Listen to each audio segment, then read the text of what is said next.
Hello, this is History Shorts with the Artifactual Scholar. Today, I'll be talking about the history of ice cream. As the weather gets warmer, many of us look to cool down with a tasty, refreshing treat. Ice cream is as much a part of summer as baseball and barbecue. But what is the story behind this favorite summer pleasure? The origins of ice cream are wrapped in myth, legend, and historical uncertainty. There are stories of flavored ice desserts during the Achaemenid Persian Empire in the 4th century BCE.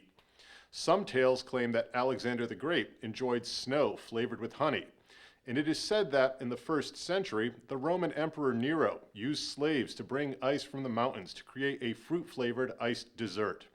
But these were not quite ice cream. There is historical evidence of a frozen confection composed of rice and milk that was consumed in China as early as the 2nd century BCE. A millennium later, during the Tang dynasty, Chinese emperors enjoyed a frozen delicacy of flour, camphor, and buffalo milk mixed with ice. The Chinese also developed the technique of mixing salt with ice to create an endothermic reaction, allowing liquids to be frozen rather than just cooled. By the 15th century, this innovation had probably been carried westward over the Silk Roads into the eastern Mediterranean. There, the inhabitants of the Islamic world often consumed icy, fruit-flavored beverages called sharbat. Soon, these fruit beverages were copied by the Italians and the French.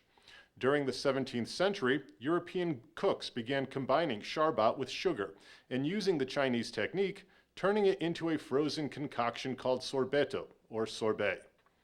During the middle of the 1600s, Antonio Latini, the steward at the royal court in Naples, Italy, wrote the oldest known recipe for sorbetto. He also recorded a recipe for a milk-based sorbet, the first ice cream.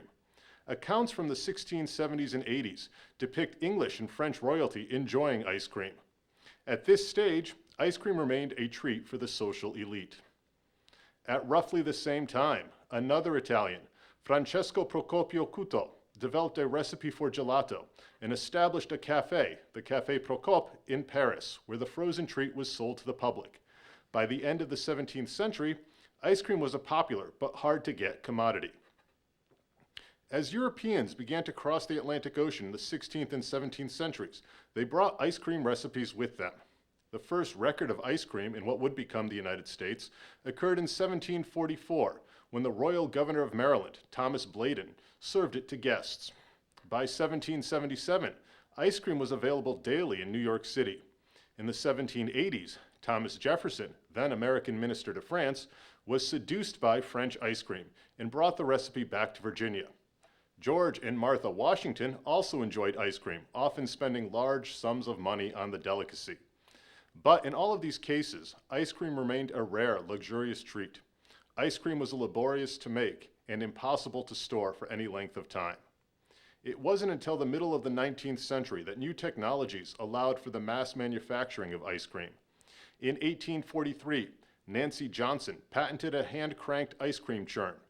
8 years later, milk dealer Jacob Fussell built an ice cream factory in Pennsylvania. Large-scale production cut the cost to consumers, and soon Fussell's business was booming. By the 1870s, the invention of artificial refrigeration revolutionized the ice cream industry, making long-term storage and long-distance distribution possible. Today, Americans eat more ice cream than anyone else on Earth, and though its origins may be unclear, it is decidedly a favorite treat. So whether you eat your ice cream in a cone or a cup, as a sundae or a shake, remember to stay cool and enjoy your summer. This has been History Shorts. Thanks for watching.